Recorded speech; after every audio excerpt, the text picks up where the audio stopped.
মোহতারাম মুসল্লিয়ান, আমি আপনাদের সামনে পবিত্র কুরআনের ছোট্ট একটা সূরা, সূরাতুল নহল এর একটা আয়াত তিলাওয়াত করেছি। এইটা প্রত্যেক জুমায় আপনারা এই আয়াতটা শোনেন। প্রত্যেকটা মসজিদে এই আয়াতটা তিলাওয়াত করা হয়।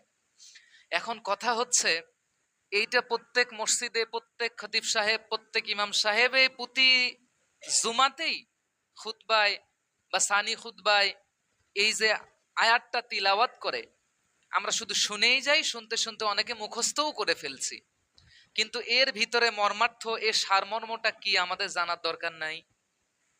আছে। কোরআনের খুবই মর্যাদাপূর্ণ একটা আয়াত এইটা। আয়াতটা ছোট, কার্যপ্রণালীও ছোট, কিন্তু এর ভিতরে রব্বুল আলামিন যে কাজগুলো করার কথা বলেছেন, ইসলামের প্রায় অধিকাংশ কাজ এই আয়াতের ভিতরে অন্তর্গত।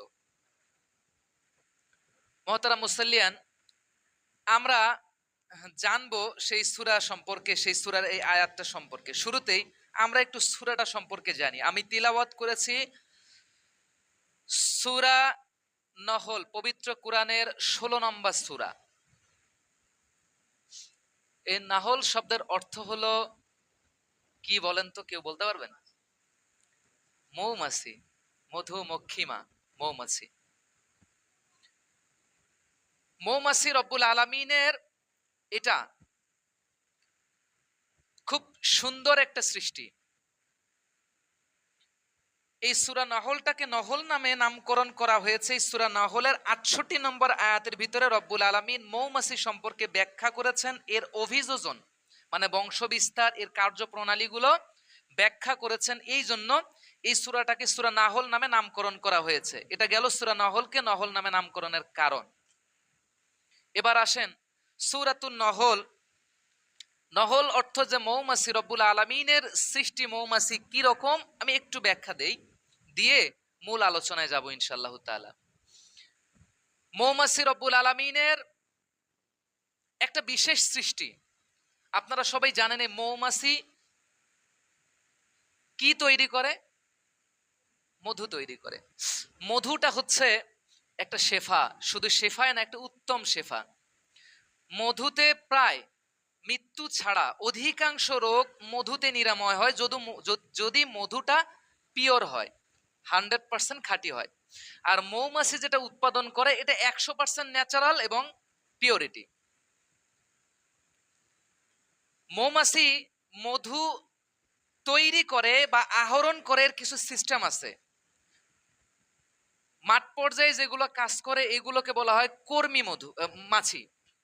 এই মাছিগুলো বিভিন্ন জায়গায় যায়, বিভিন্ন ফুলে যায়, বিভিন্ন ফলের মুকুলে গিয়ে বসে, এখান থেকে আস্তে আস্তে অল্প অল্প করে মধু আহরণ করে। তারপরেও দেখেন মধু আহরণ করে নিয়ে আসে, নিয়ে আসার পর যখন মৌচাকে গিয়ে জমা দিবে, জমা চাইলেই দিতে পারে না। সেখানে আরেক ধরনের মাছি আছে, এগুলোকে বলা হয় গার্ড মাছি, গার্ড, যেগুলোকে বলা হয় পিউপা। গার্ড মাছিগুলোর কাছে গিয়ে এই মধুটাকে জমা দেয়। এই যে মধু আমি নিয়ে আসছি, দেখো এটা চলবে কিনা, কি রকম। যদি গার্ড দেখে যে এর ভিতরে কোনো ভেজাল আছে, কোনো ঝামেলা আছে, তখন তাকে সতর্ক করে দেয় যে এই মাছি তো এই মধুটা এই চাকের মধ্যে নেওয়া হবে না, বরং তোমাকে ওয়ার্নিং দিলাম পরবর্তীতে যেন এইরকম মধু তুমি নিয়ে না আসো। এর পরেও যদি পরবর্তীতে ওই মাছিটা আবারও খারাপ জায়গায় বসে খারাপ কোনো মধু কিংবা ক্ষতিকর কোনো জিনিস নিয়ে আসে, পরবর্তীতে আর ওয়ার্নিং না, ওই যে ওয়ার্নিং দিল তাকে আইডেন্টিফাই করে রাখলো, পরবর্তীতে আবার যখন মধু সে জমা দিবে, মধুটা ল্যাবের মধ্যে, তাদের একটা সুন্দর ল্যাবই আছে পরীক্ষা করার জন্য। ওই যে এত সুন্দর একটা চাক, এই চাকের মধ্যে কত কি আছে, সুবহানাল্লাহি ওয়া বিহামদিহি, রব্বুল আলামিনের সৃষ্টি যে কত সুন্দর। আল্লাহ রব্বুল আলামিন তো এই জন্যই বলেছেন ফাবি আইয়ি আলাই রাব্বিকুমা তুকাজ্জিবান, হে মানুষ এবং জিন, তোমরা আমার কোন কোন নিয়ামতগুলোকে অস্বীকার করবে। সুবহানাল্লাহি ওয়া বিহামদিহি। একটা মৌচাক একটা কোনো জিনিসের উপরে আটকে থাকে, গাছে হোক কিংবা যে কোনো কিছুতেই হোক, বা একটা দেওয়ালের মধ্যে সুপার গুলো দিয়েও এভাবে আটকানো সম্ভব না। অথচ রব্বুল আলামিন তাদের কি ধরনের ব্রেন দিয়েছেন, তাদের নির্মাণ শৈলী কিরকম, তাদের দেখেন কোনো কিছু ছাড়াই আটকে থাকে রব্বুল আলামিনের সৃষ্টি। এরপরে মৌমাছি যখন আবার ভালো মধু নিয়ে যায়, নিয়ে গিয়ে গার্ডের কাছে জমা দেয়, টেস্ট করে দেখে যদি ভালো হয়, তাহলে দেন পরবর্তীতে যেখানে যে চেম্বারের মধ্যে মধুগুলো জমা হয় ওইখানে গিয়ে জমা করে। আর যদি আবারও সেম আগের মতো ভুল কাজগুলো করে, তাহলে ওখান থেকে ওই মাছিটাকে কতল করা হয়, হত্যা করা হয়। দেখবেন সকালবেলা অনেক মৌচাকের নিচে গিয়ে দেখবেন যে গলা কাটা মৌমাছি পড়ে থাকে, দেহ একদিকে, গলা একদিকে, মাথা একদিকে। এটা পানিশমেন্ট।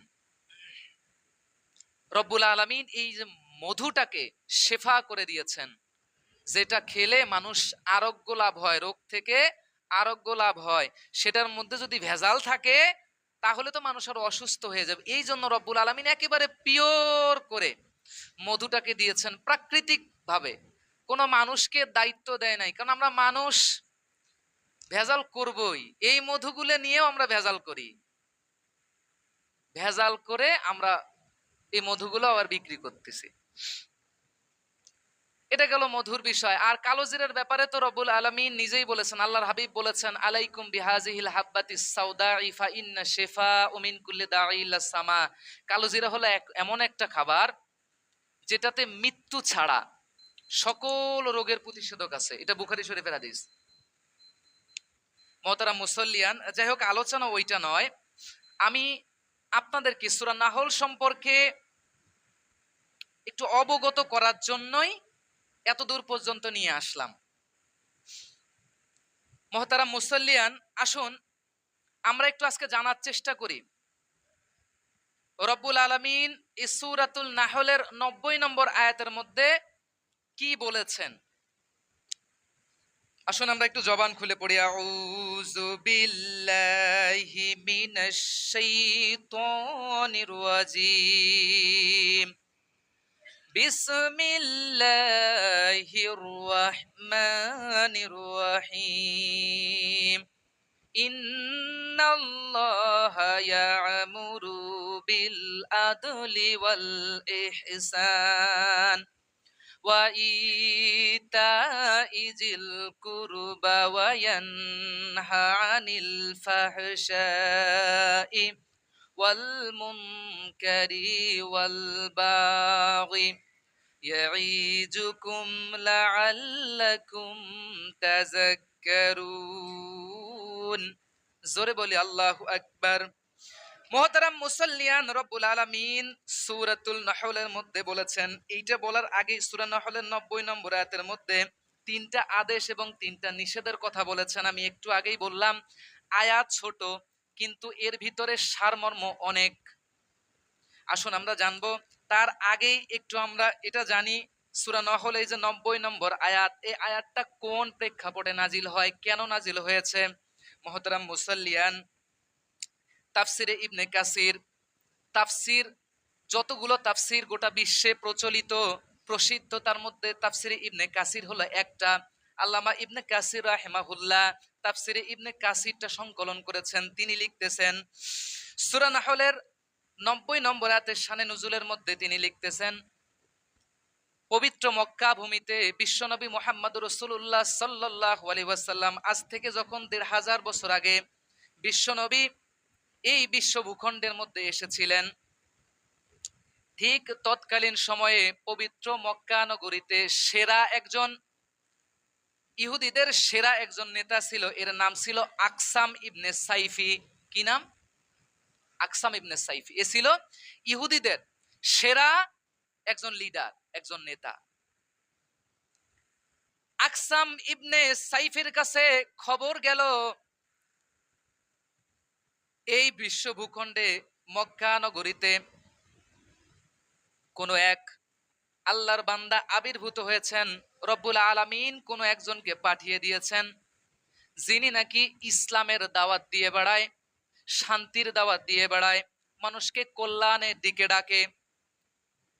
বিশ্বনবী মুহাম্মদ রাসূলুল্লাহ সাল্লাল্লাহু আলাইহি সাল্লাম তখন মদিনায় থাকাকালীন এই ঘটনা। মুহতারাম মুসাল্লিয়ান, এরপর আকসাম ইবনে সাইফি বললেন, এটা কেমন ব্যক্তি যে ব্যক্তি মানুষদেরকে ভালোর দিকে ডাকতেছে। কারণ ওই সময় ছিল আইয়ামে জাহিলিয়াত, অন্ধকারাচ্ছন্ন যুগ। মানুষ এমন কোন পাপ করত না, এমন কোন পাপ নাই ওই সময় করত না। মুহতারাম মুসাল্লিয়ান, ওই সময় আকসাম ইবনে সাইফি চিন্তা করলেন, এটা কেমন ব্যক্তি, আমি এই ব্যক্তিটার সঙ্গে একটু সাক্ষাৎ করতে চাই, এই ব্যক্তিটাকে গিয়ে একটু দেখতে চাই। নেতার যারা সাঙ্গ পাঙ্গ ছিল, মানে কিছু পাতি নেতা আছে না নাই, আছে। নেতা যারা সাঙ্গ পাঙ্গ এরা বলতেছে, না আপনি এত বড় একজন নেতা, এত বড় একজন লিডার, আপনি গিয়ে তার সাথে সাক্ষাৎ করবেন এটা মোটেও সমীচীন নয়, বরং আমাদেরকে পাঠাই দেন, আমরা গিয়ে তার সাথে সাক্ষাৎ করি, তার হাল হকিকত অবস্থাটা আমরা গিয়ে বুঝে আসি। আমার মুসলমান ভাইরা তখন 5 সদস্য বিশিষ্ট একটা কমিটি গঠন করলো, 5 জন কাফেলা নিয়ে। 5 জন পাতি নেতাকে নিয়ে একটা কমিটি গঠন করে আকসাম ইবনে সাইফে বললেন, তোমরা 5 জন মদিনায় যাবা। মদিনায় গিয়ে যে ব্যক্তি ইসলামের দাওয়াত দিয়ে বেড়ায়, দ্বীনের দাওয়াত দিয়ে বেড়ায়, মানুষদেরকে কল্যাণের দিকে ডাকে, ভালো কাজের দিকে ডাকে, তোমরা তার সাথে সাক্ষাৎ করবা, উনি আসলে কিসের জন্য মানুষকে ডাকতেছে, এবং তার সম্পর্কে পরিচয়, তোমরা তার পরিচয় একটু নিয়ে আসবা। মুহতারাম মুসাল্লিয়ান, আকসাম ইবনে সাইফের নেতৃত্বে 5 সদস্য বিশিষ্ট ওই কাফেলা মক্কা থেকে মদিনায় হিজরত করলেন। হিজরত করার পর বিশ্বনবীকে খুঁজতেছেন। এটা তো আর এমন নেতা না যে নেতা একেবারে খুব সেফ জোনের মধ্যে থাকবে, বহু প্রোটেকশনের মধ্যে নেতা থাকবে, এই রকম তো নেতা না। বরং যিনি গোটা বিশ্বের নেতা, তার দেখেন কোনো প্রোটেকশন ছাড়াই তিনি ঘোরাফেরা করেন। তারে খুঁজতেছে, তারা পাচ্ছে না কোথাও। হঠাৎ এক মজলিসের ভিতরে বিশ্বনবী মুহাম্মদ রাসূলুল্লাহ সাল্লাল্লাহু আলাইহি ওয়াসাল্লামকে পেয়েছেন। ওই 5 জন সদস্য আকসাম ইবনে সাইফের পক্ষ থেকে যারা এসেছে। আমার মুসলমান ভাইরা, আকসাম ইবনে সাইফের লোকেরা দেখেন মজলিসের মধ্যে ঢুকলেন, ঢোকার পরেই বিশ্বনবী মুহাম্মদ রাসূলুল্লাহ সাল্লাল্লাহু আলাইহি ওয়াসাল্লামকে গিয়ে সরাসরি প্রশ্ন করেছে, মান আনতা, তুমি কে, হু আর ইউ, ইন্ট্রোডিউস ইয়োরসেলফ, তুমি কে, তোমার সম্পর্কে একটু বলো। যদি কোনো নেতার সামনে গিয়ে আপনি হঠাৎ করে আপনি গিয়ে বলেন, তুমি কে, তোমার সম্পর্কে আমি জানতে চাই, বলেন তো নেতার সাথে যে বাকি যারা থাকে এরা আপনারে ভালো দৃষ্টিতে দেখবে? এরা বলবে, হ্যাঁ তুমি কোথা থেকে এসেছো, তুমি নেতাকে চেনো না, ইনি এত বড় নেতা, তুমি তারে চেনো না, একটু গরম দেখাবে, দেখাবে কি দেখাবে না। আল্লাহর নবীকে গিয়ে জিজ্ঞেস করতেছেন, মান আনতা, তুমি কে, তোমার সম্পর্কে একটু পরিচয় জানতে চাই। আল্লাহর নবী সাহাবী সবাই তো আর একরকম না, কিছু গরম সাহাবীও আছে, তারা মনে মনে রাগ করতেছে, কি ব্যাপার, এ কোন লোক বিশ্ব নবীকে এসে সরাসরি জিজ্ঞেস করতেছে, তুমি কে, তোমার সম্পর্কে জানতে চাই। আল্লাহর নবী অবস্থা দেখে বললেন, সাহাবারা তোমরা একটু থামো, তারা কেন এসেছে, কোথা থেকে এসেছে, আমি তাদের সঙ্গে আগে একটু কথা বলি। মুহতারাম মুসাল্লিয়ান, এরপর বিশ্ব নবী মুহাম্মদ রাসূলুল্লাহ সাল্লাল্লাহু আলাইহি ওয়াসাল্লাম তাদেরকে সাদা মাটা একটা উত্তর দিয়ে দিলেন। দেখেন, বললেন, আনা মুহাম্মদ বিন আব্দুল্লাহ, আমি আব্দুল্লাহর পুত্র মুহাম্মদ। ও মুসলমান আল্লাহর বান্দারা, যে নবীর সম্পর্কে ব্যাখ্যা বিশ্লেষণ রব্বুল আলামিন নিজেই দিয়েছেন, সেই নবী নিজের সম্পর্কে কোনো কিছুই ব্যাখ্যা দিলেন না, না দিয়ে সরাসরি বললেন, আমি আব্দুল্লাহর পুত্র মুহাম্মদ, আমি মুহাম্মদ, আমার বাবার নাম হলো আব্দুল্লাহ, আমি আব্দুল্লাহ ছেলে মুহাম্মদ। তিনি চাইলে নামের আগে পিছনে অনেক টাইটেল দিতে পারতেন, যেমন আমাদের বর্তমান সময়ের কিছু হুজুরেরাও টাইটেল লাগায়, মুজাদ্দেদে জামান, অমুক তমুক, হ্যানত্যান ইত্যাদি ইত্যাদি। মানুষ যত বড় তার নাম তত ছোট, এটা শিখাইছেন বিশ্বনবী মুহাম্মদ রাসূলুল্লাহ সাল্লাল্লাহু আলাইহি ওয়াসাল্লাম। আপনি কত বড় মহান মানুষ এটা আপনার কাজে পরিচয় দিবে, আপনার জন্য ব্যাখ্যা বিশ্লেষণের দরকার নাই। ও মুসলমান আল্লাহর বান্দারা, যখন এই প্রশ্নের উত্তরটা দিয়ে দিলেন এইভাবে, মান আনতা, তুমি কে, আনা মুহাম্মদ বিন আব্দুল্লাহ, আমি আব্দুল্লাহর পুত্র মুহাম্মদ। এই প্রশ্নের উত্তর শোনার পরে আকসাম ইবনে সাইফের লোকেরাই বলতেছে, ও তুমি সেই ব্যক্তি। দেখেন বিশ্বনবী নিজের পরিচয় দিচ্ছেন না, ওই ব্যক্তিরাই তার পরিচয় তুলে ধরতেছেন। তুমি তো সেই ব্যক্তি যে মক্কা মদিনার অলিতে গলিতে ইসলামের দাওয়াত দিয়ে বেড়াচ্ছ। বলতেছে হ্যাঁ আমি তো সেই ব্যক্তি। বলতেছে আমরা এসেছি মক্কার বিখ্যাত লিডার নেতা আকসাম ইবনে সাইফের পক্ষ থেকে তোমার সম্পর্কে একটু জানার জন্য।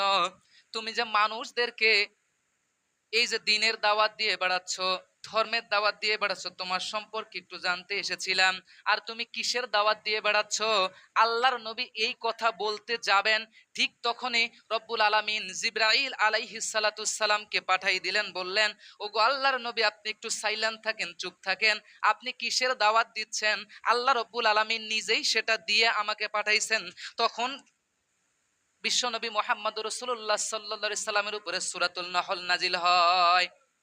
তখন আল্লাহর নবী তাদেরকে তিলাওয়াত করে শোনাইলেন, ইন্নাল্লাহা ইয়া'মুরু বিল আদলি ওয়াল ইহসান ওয়া ইতাইজিল কুরবা ওয়া ইয়ানহা আনিল ফাহশাই ওয়াল মুনকারি ওয়াল বাগি ইয়াইজুকুম লাআল্লাকুম তাযাক্কারুন। আমার মুসলমান ভাইরা, যখন এইটা ওই কাফের সদস্যদের 5 সদস্য কাফেরের সামনে যখন আল্লাহর নবী এটা তিলাওয়াত করলেন, তখন ওই 5 জন কাফের বললেন আমরা বুঝে গেছি এটা দুনিয়ার মানুষের তৈরি কোনো রচনা না। তুমি যেটা দাওয়াত দিয়ে বেড়াচ্ছ নিঃসন্দেহে ঐশী বাণী বিশ্ব প্রভুর দরবার থেকে এসেছে। সুতরাং আমাদেরকে পড়াই দাও লা ইলাহা ইল্লাল্লাহু মুহাম্মাদুর রাসূলুল্লাহ সাল্লাল্লাহু আলাইহি সাল্লাম। 5 জন কালিমা পড়ে মুসলমান হয়ে গেলেন। তাহলে এর ভিতরে কি আছে যে তারা এটা শোনার পর কালিমা পড়ে মুসলমান হয়ে গেলেন? আমার মুসলমান ভাইরা, শানে নুজুল এখনো শেষ হয় নাই, শেষ করব।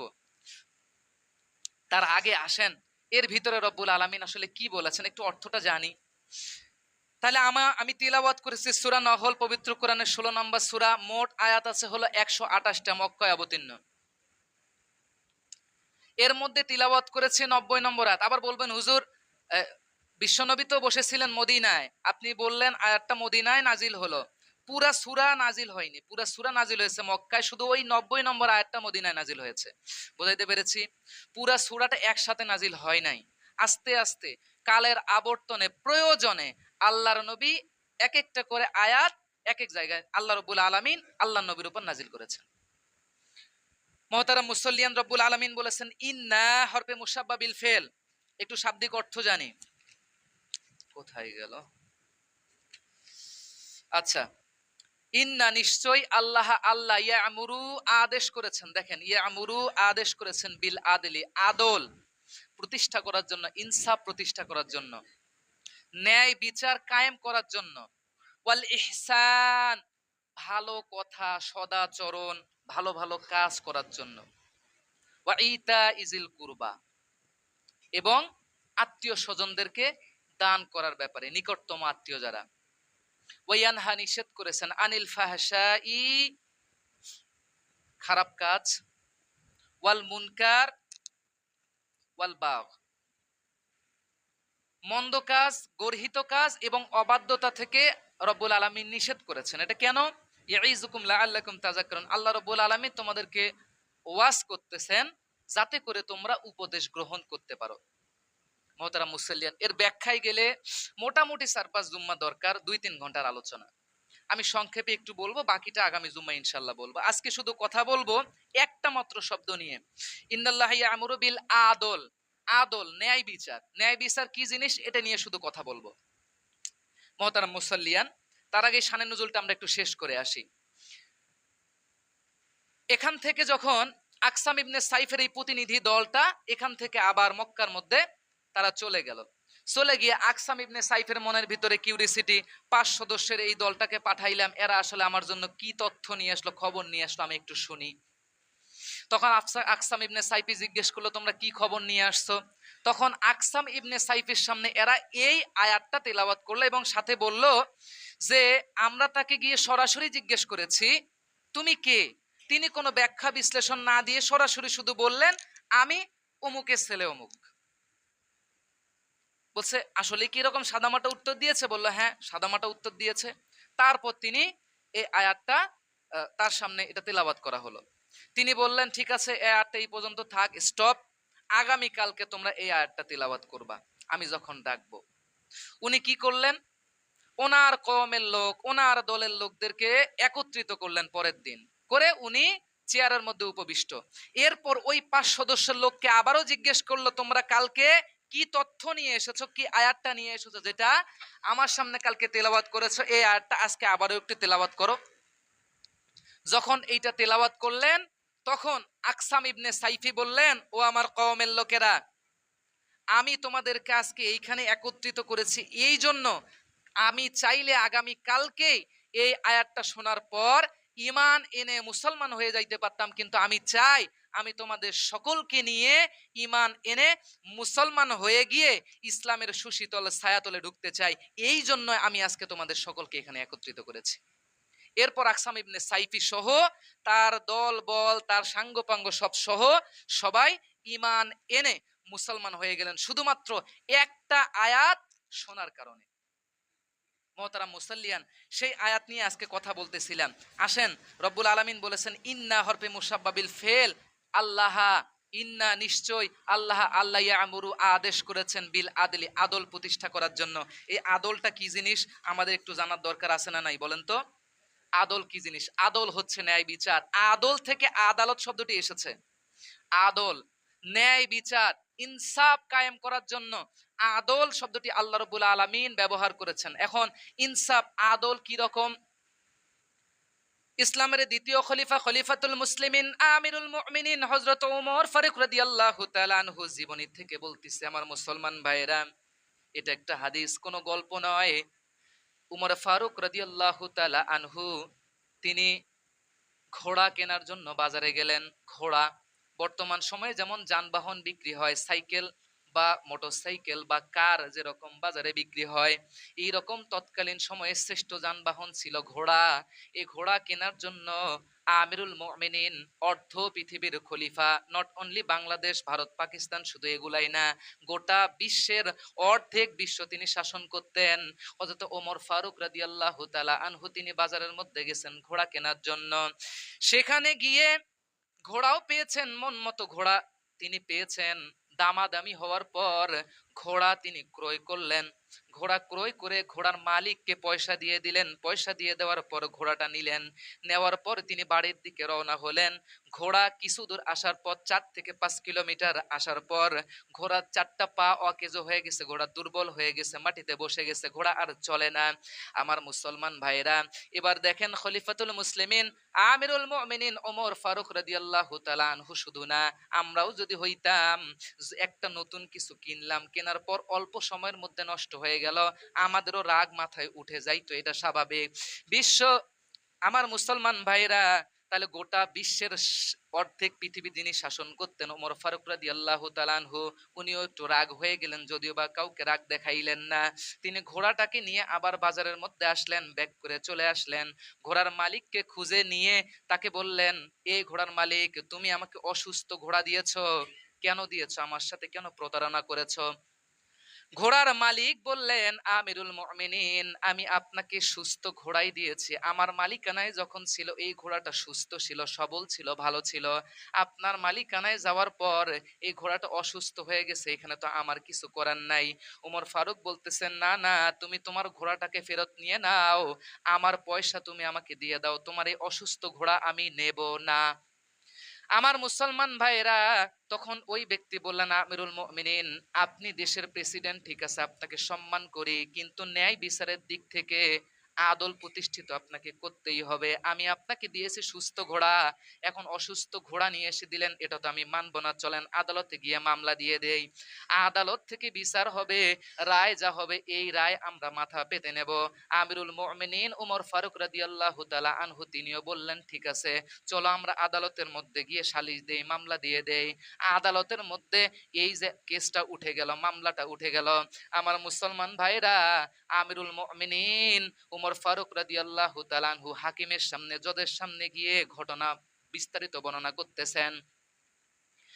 জজ সাহেব তিনি উমর ফারুক রাদিয়াল্লাহু তাআলা আনহুর কথা শোনার পর বললেন, আমিরুল মুমিনিন, এক পক্ষের কথা শুনে তো রায় দেওয়া অসম্ভব সম্ভব না, বরং ঘোড়ার মালিকের থেকে আমি একটু শুনতে চাই ঘটনাটা কি। ঘোড়ার মালিক যখন ঘটনা বর্ণনা করলেন, ও মুসলমান, তখন ওই জজ বললেন, আমিরুল মুমিনিন, আপনি দেশের প্রেসিডেন্ট, আপনাকে আমি শ্রদ্ধা করি, সম্মান করি, কিন্তু দুঃখজনক হলেও সত্য, আজকের এই রায়টা আপনার বিপক্ষে যাইতে চলেছে, আপনারে মেনে নেওয়া লাগবেই। তিনি তখন বললেন, আমিরুল মুমিনিন, আপনি যে এখানে জলজ্যান্ত সুস্থ মানুষ দাঁড়িয়ে আছেন, এখান থেকে আপনি বাড়ি যাইতে পারবেন, এর কোনো গ্যারান্টি আছে? ওমর ফারুক বললেন, না, এর কোনো গ্যারান্টি নাই। একটা কথাই জ্ঞানী মানুষ বুঝে যায়, জ্ঞানীদের জন্য ইশারাই যথেষ্ট। তখন জজ সাহেব বললেন, আমিরুল মুমিনিন, আপনার ঘোড়াটার ক্ষেত্রেও তাই হয়েছে, যখন আপনার কাছে বিক্রি করেছে, ঘোড়াটা সুস্থ ছিল বটেই, আপনার মালিকানায় যাওয়ার পর আপনার বাড়ি যাইতে যাইতে অসুস্থ হয়ে গেছে, ওটা অসুস্থ হয়ে গেলেও এটা আপনার, যদি মারাও যায় এটা আপনার। ঘোড়া যিনি বিক্রি করেছেন ওনার এর এর কোনো দায়ভার নাই। সুতরাং আপনাকে এই অসুস্থ ঘোড়া নিয়ে যাইতেই হবে। আজকে রায় আপনার বিপক্ষে হয়ে গেল। ও মুসলমান, এর নাম হলো আদল, এর নাম হলো ন্যায় বিচার। আল্লাহর আইন যেখানে প্রতিষ্ঠিত হবে, আল্লাহর আইন যেখানে প্রতিষ্ঠিত হবে, আমার মুসলমান ভাইরা, দেশের প্রেসিডেন্ট কেন, দেশের যে কোনো বড় নেতাই আসুক না কেন, আল্লাহর আইনের কাছে আদল যেখানেই হবে, এখানে হতে পারে দেশের প্রেসিডেন্টও ফেল করতে পারে, প্রধানমন্ত্রীও ফেল করতে পারে, কারণ এ বিচার হলো রব্বুল আলামিনের। আল্লাহ রব্বুল আলামিন এই জন্যই বলেছেন আদল প্রতিষ্ঠা করা লাগবে, কারণ একটা দেশে যখন আদল প্রতিষ্ঠিত হবে, ন্যায় বিচার প্রতিষ্ঠিত হবে, টপ টু বটম, শুরু থেকে নিয়ে শেষ পর্যন্ত সবাই ন্যায় বিচার পাবে, এই দেশে ন্যায় বিচার, সুষ্ঠু ন্যায় নীতি কায়েম হবে, কোনো সন্দেহ নাই। আমার মুসলমান ভাইরা, আমিরুল মুমিনিন ওমর ফারুক রাদিয়াল্লাহু তাআলা আনহু ঘোড়াকে নিয়ে বাসায় চলে গেলেন। পরের দিন মসজিদে শুরা, মজলিসে শুরার মধ্যে, আমাদের যেমন পার্লামেন্ট ওই সময়, তখনকার পার্লামেন্ট ছিল মসজিদে শুরা, মসজিদে শুরার মধ্যে গিয়ে উমর ফারুক রাদিয়াল্লাহু তাআলা আনহু সদস্যদেরকে ডেকে বললেন, আমি এমন একজন হাকিম পেয়েছি, এমন একজন ম্যাজিস্ট্রেট পেয়েছি, যিনি সত্যিকার অর্থে রব্বুল আলামিনের আদল প্রতিষ্ঠিত করতে পারেন। সুতরাং ওই হাকিমকে আমি ওইখান থেকে নিয়ে এসে কেন্দ্রীয় হাকিম, কেন্দ্রীয় জজ হিসেবে আমি নিয়োগ দিয়ে দিলাম। আমার মুসলমান ভাইরা, এর নাম হলো আদল, এর নাম হলো ন্যায় বিচার, এর নাম হলো ইনসাফ, এর নাম হলো আদালতের রায়। এটা রব্বুল আলামিন প্রতিষ্ঠিত করতে বলেছেন। আমরা রায় ঠিকই দেই, আমাদের পক্ষে যেটা যায় সেইটা, আমাদের বিপক্ষে হলে বাতিল। কেমন রায়, এই ঘটনাটা শুনে একটু শেষ করে দেই। আমার মুসলমান ভাইরা, হযরত ইউসুফ আলাইহিস সালাতুস সালামের একটা ঘটনা। ইউসুফ আলাইহিস সালাতুস সালাম অত্যন্ত সুদর্শন একজন পুরুষ ছিলেন। আল্লাহর নবী ইউসুফ আলাইহিস সালাতুস সালাম তখনকার প্রেসিডেন্ট ছিলেন। যখন ইউসুফ আলাইহিস সালাম দুনিয়াতে এসেছিলেন, ওই সময় প্রেসিডেন্ট ছিলেন, মিশরের প্রেসিডেন্ট ছিলেন আজিজ মেসের। তার স্ত্রীর নাম ছিল জুলেখা। তিনি মনে মনে ইউসুফ আলাইহিস সালাতুস সালামকে পছন্দ করতেন, লাইক করতেন। একদিন প্রেসিডেন্টের অবর্তমানে, প্রেসিডেন্ট যখন ছিলেন না, ওই সময় ইউসুফ আলাইহিস সালাতুস সালামকে জুলেখা তার খাস কামরার মধ্যে ডেকে নিয়ে প্রেম নিবেদন করার জন্য তাকে ডেকে নিলেন। ইউসুফ আলাইহিস সালাতুস সালামের সামনে যখন বললেন, ও ইউসুফ, আই লাভ ইউ, আমি তোমারে ভালোবাসি, ইউসুফ আলাইহিস সালাতুস সালাম বললেন, ইন্নী আখাফুল্লাহ, আমি আল্লাহ রাব্বুল আলামিনকে ভয় করি। অনেক বড় ঘটনা ছোট্ট করে বলতেছি। আমার মুসলমান ভাইরা, ইউসুফ আলাইহিস সালাতুস সালাম বললেন, আমি আল্লাহ রাব্বুল আলামিনকে ভয় করি। তুমি, ওই সময় জুলেখা ছিল মিস প্রিন্স, ওই যে মিস বিউটি আছে না বাংলাদেশে হয়, বিশ্ব সুন্দরীর প্র্যাকটিস হয়, প্রতিযোগিতা হয়, বিশ্ব সুন্দরী নির্বাচিত হয়, ঠিক ওই রকম ওই সময় ছিল বিশ্ব সুন্দরী জুলেখা। তখন ইউসুফ আলাইহিস সালাম নিজের চক্ষুকে অবনমিত করে বললেন, আমি আল্লাহ রাব্বুল আলামিনকে ভয় করি। তখন জিবরাইল আলাইহিস সালাতুস সালামকে, জিবরাইল আলাইহিস সালাতুস সালাম ইউসুফ আলাইহিস সালামকে এসে বললেন, ওগো আল্লাহর নবী, যখন তোমার সামনে প্রেমের প্রস্তাব এসেছে, তুমি প্রত্যাখ্যান করেছো, তুমি আল্লাহ রাব্বুল আলামিনকে ভয় করে বলেছো, তোমার এইখানে আর কোনো কাম নাই, তুমি উল্টা দিকে দৌড় দাও, তোমার এখানে থেকে তো আর কোনো কাজ নাই, তুমি দৌড় দিয়ে দাও। দৌড় দিয়ে দিছে। এমন সময় পিছন যখন ফিরেছে, জুলেখা হঠাৎ করে পাঞ্জাবি বা জামা বা যেটা কাপড় ছিল, কাপড় পিছন দিক থেকে টেনে ধরেছে, এক টুকরা কাপড় তার হাতের মধ্যে চলে এসেছে। আল্লাহ রব্বুল আলমিনের বিশেষ কুদরত, রব্বুল আলামিন একে একে দরজাগুলো যখন খুলে দিয়েছে, ইউসুফ আলাইহিস সালাম মূল ফটকে যখন চলে গেছে, ঠিক তদানীন্ত সময়ে প্রেসিডেন্ট আজিজ মিসর ওই সময় ওই জায়গায় এসে হাজির। দেখে জুলেখার গায়ের মধ্যে কোনো কাপড় নাই, বেসতরাতর অবস্থা। জুলেখাকে আজিজ মিসর জিজ্ঞেস করলেন ঘটনাকে একটু জানতে চাই। জুলেখা বললেন, তুমি যখন ছিলে না তোমার অবর্তমানে, এই যে তোমার তোমার অবর্তমানে এই যে ইউসুফ আমার চরিত্র হরণ করার চেষ্টা করেছে, আমার খাস কামরায় ঢুকে।